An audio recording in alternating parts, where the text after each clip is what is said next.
जहाँ आई देवियों से प्रिय भेष किए।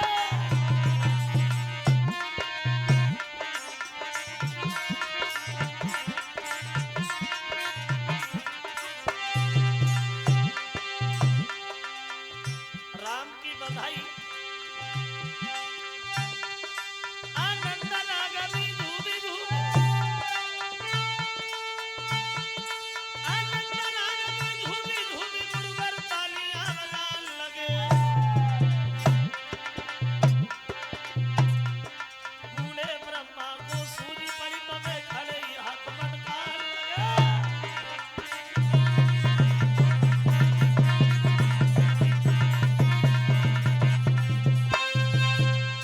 अवतार हुआ प्रभु श्री राम का इस तरह से भक्तजनों। अब सवाल ये बनता है कि क्यों आए श्री राम, क्यों अवतार हुआ राम का। तो राम के अवतार के बारे में एक नहीं बल्कि कई एक प्रमाण मिले। क्यों आए राम, तो एक विद्वान ये कह रहा है क्यों आए, उन्हें आना था इसलिए आए। बोले आना तो था लेकिन क्यों आना था, तो तुलसीदास जी ये बताते हैं कि भगवान को अवतार लेने के लिए कोई तारीख कोई तिथि निश्चित थोड़ी होती है, किस लिए आए थे राम, फिर क्यों आए। तो तुलसीदास जी ने बताया कि जब जब हो धर्म की हानि और बाल ही असुर अधम अभिमानी। बोले तब तब प्रभु धरे विविधि शरीरा और हने कृपा निधि सजन पीरा। क्यों आए राम, तो तुलसीदास जी कहते हैं जब जब पृथ्वी पे पापों का भार होता है, जब जब दीन दुखियों का तिरस्कार होता है, जब जब घोर अत्याचार होता है, बोले तब तब भगवान का अवतार होता है। क्यों आए राम, तो तुलसीदास जी बोले रावण कुंभकर्ण मेघनाथ जब घोर अत्याचार ढाने लगे तो उन्हीं का संहार करने के लिए प्रभु श्री राम को भूतल पे आना पड़ा, इसलिए आए थे राम। लेकिन दूसरे विद्वान ने तुलसीदास की बात फेल कर दी। बोले आए तो, लेकिन इसलिए नहीं आए, फिर क्यों आए।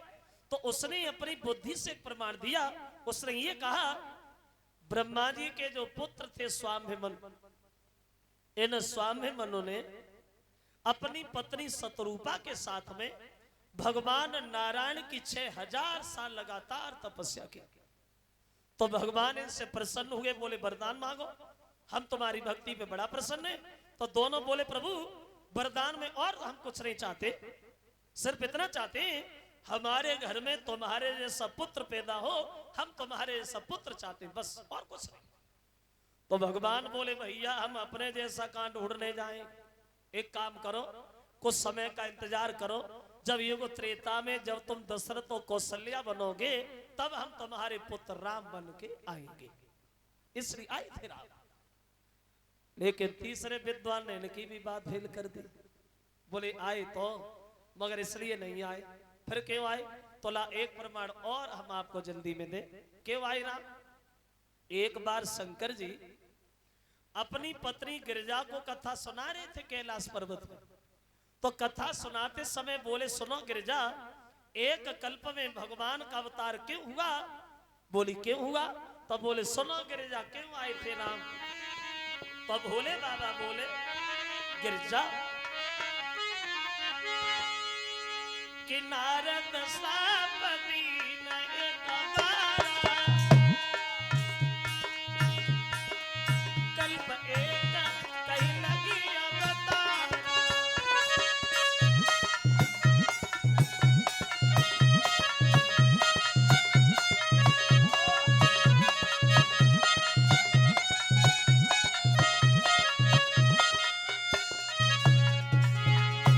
क्यों आए राम, तब बोले नारद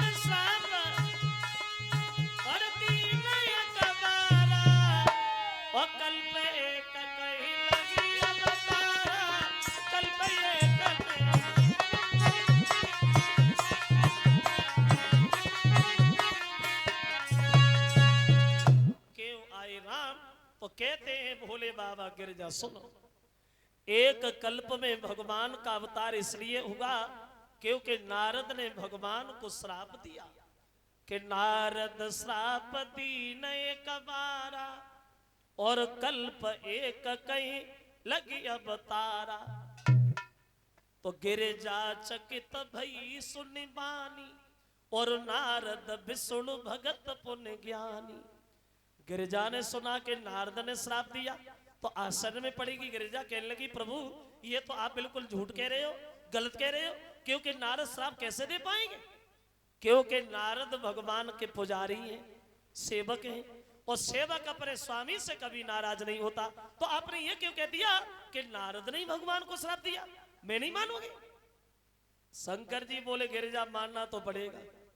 क्यों श्राप दिया? बोले सुनो, श्राप इसलिए दिया, एक बार देवर्षि नारद हिमालय पर्वत पे ठहरे गए और इन्होंने भगवान की इतनी कठिन तपस्या की है, जो इनकी तपस्या को देख करके देवता का राजा इंद्र भी घबरा गया और मन में विचार करने लगा, लगता है अब ये नारद महात्मा बन के नहीं जीना चाहते, हमारी गद्दी छीनना चाहते, ये इंद्रासन छीनना चाहते। डर गया, नारद की तपस्या को देख के इंद्र घबरा गया। और देखो ये इंद्र किसी की तपस्या को देख करके डर क्यों जाता था? इंद्र को क्यों सबसे ज्यादा तकलीफ होती थी किसी की तपस्या को देख के? एक कवि कहता है ये इंद्र जो था, ये इंद्र का कोई टिकाऊ नाम नहीं था। इंद्र नाम की पहले एक पदवी हुआ करती थी, पदवी जैसे आजकल पद होता है प्रधान, प्रधानमंत्री, एमएलए, एमपी, मुख्यमंत्री, ऐसी पहले लोगों का पद हुआ करता था।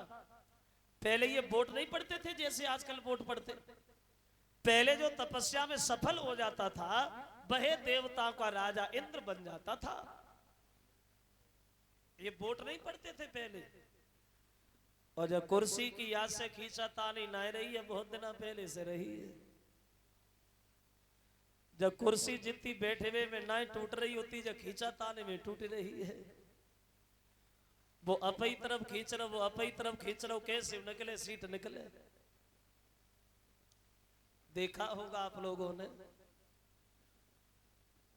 कभी अंदाज किया हो वैसे ये लोग कभी गांव में घूमने को ना आए, जब वोट पड़े हुए को नंबर वाए, फिर देखो गली गली छाने मार। नेतन की मीठी बात और जे वोट मांगे जोरे हाथ और पीछे से जे मारे लात, कैसी राजनीति है।